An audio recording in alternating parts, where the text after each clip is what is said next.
తొలి ప్రేమ తమ్ముడు సీరియల్స్ లో నటించే అవకాశం వచ్చింది. జమినీ వారి చక్రవాకంలో ఇక్బాల్ గా అద్భుతంగా నటించారు.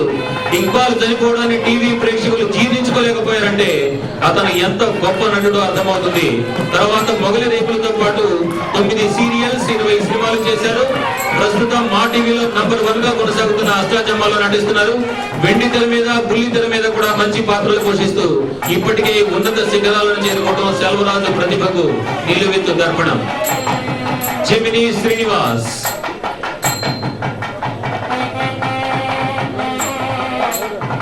జెమినీ తేజ టీవీ ఛానల్స్ లో న్యూస్ రీడర్ గా యాంకర్ గా అందరికీ సుపరిచితులు. ప్రముఖులతో పరిచయ కార్యక్రమం గెస్ట్ అవర్ శ్రీనివాస్ గారికి మంచి గుర్తింపు తెచ్చిపెట్టింది. జెమినీ శ్రీనివాస్ గా పేరు తెచ్చుకోవడమే ఆయన ప్రతిభకు తార్కాణం. పోస్ట్ గ్రాడ్యుయేషన్ తర్వాత థియేటర్ ఆర్ట్స్ లో శిక్షణ పొందారు. రామోజీ ఫిల్మ్ సిటీలో డిజిటల్ లైబ్రరీగా వృత్తి జీవితాన్ని ప్రారంభించారు. Doordarshan, ETV two, Teja, Gemini news channels లో పనిచేస్తూనే మధ్య మధ్యలో ఉల్లాసంగా ఉత్సాహంగా ఊసర వెళ్లి దూకుడు మొదలైన 25కు పైగా సినిమాలు చేశారు. ఈటీవీలో భార్యామణి, మా టీవీలో మిస్సమ్మ సీరియల్స్ ఆయనకు మంచి పేరు తెచ్చిపెట్టాయి. ఇటీవల శ్రీనివాస్ కే Varma he has made name for himself through his multifarious activities and talents. During his long stint of career, he held many key positions and received many awards for his credit. Gajapati Dr. GVG Krishnamurthy Sri Sri Swarupanandendra Saraswati Swamiji and other dignitaries on the dais to honor the Honorable Governor. Honorable Governor O.P. Kohli was president of the Delhi unit of Bharatiya Janata Party in 1999 and 2000. He served as a member of the Rajya Sabha from 1994 to 2000. He has been the president of the Delhi University Teachers Association and ABVP as well. He studied at Ramjas School and Khasla School, New Delhi. Honorable O.P. Kohli is postgraduate in Hindi from the University of Delhi and worked as lecturer at Hansraj and Deshbandhu colleges for over 37 years. He was arrested under MISA during the emergency.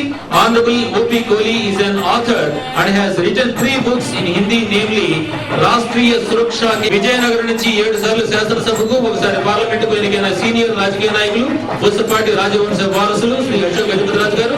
రాష్ట్రంలో అనేక పర్యాయాలు మంత్రిగా పనిచేసిన అశోక్ గజపతిరాజు గారు నరేంద్ర మోదీ గారి ప్రభుత్వంలో cabinet మంత్రి అయ్యారు. గతంలో ఎన్టీఆర్ కేబినెట్ లో ఎక్సైజ్ మరియు వాణిజ్య పన్నుల శాఖ మంత్రిగాను, చంద్రబాబు గారి హయాంలో ఆర్థిక, శాసనసభ వ్యవహారాలు ఇంకా రెవెన్యూ శాఖలకు మంత్రిగా పనిచేశారు. టీడీపీ పోలిట్ బ్యూరో సభ్యునిగానే కాకుండా అనేక హోదాలో పనిచేసి తెలుగుదేశం పార్టీ ఎదుగుదలలో కీలకమైనటువంటి భూమికలు పోషించారు శ్రీ అశోక్ గజపతిరాజు గారు. ఇక ఈ రోజు సాయంత్రం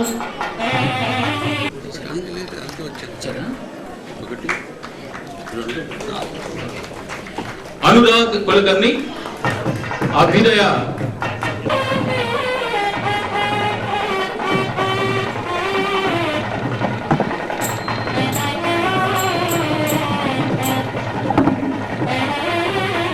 శ్రీ అని వీళ్ళంతా కూడా మా టీవీ సూపర్ సింగర్స్ ఛాంపియన్స్, అలాగే ప్లేబ్యాక్ సింగర్స్ కూడా.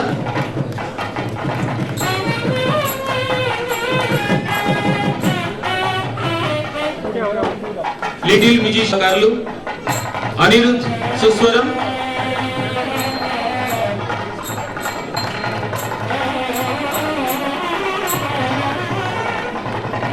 మనం గతంలో కూడా చెప్పుకున్నాం, కష్టపడితే ఐఏఎస్ కావచ్చు, అదృష్టం బాగుంటే అమెరికాకు నేరుగా అధ్యక్షులు అయిపోవచ్చు, అంతే నేరుగా గారెల బుట్లో పడవచ్చు అని.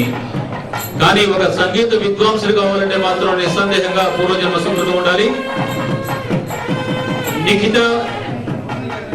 నిఖిత శ్రీవల్లి కూడా సంగీత సరస్వతి కృపా కటాక్షాలు పుష్కలంగా ఉన్నటువంటి వర్ధమాన గాయని గాయకులు. మీ అందరి హర్షధ్వానాలతో ఈ చిరంజీవులను ఒకసారి ఆశీర్వదించవలసిందిగా కోరుతున్నాం. వీళ్ళందరూ చక్కటి పాటలతో ఈ సాయంత్రాన్ని మనకి వీణులు విధి చేయబోతున్నారు.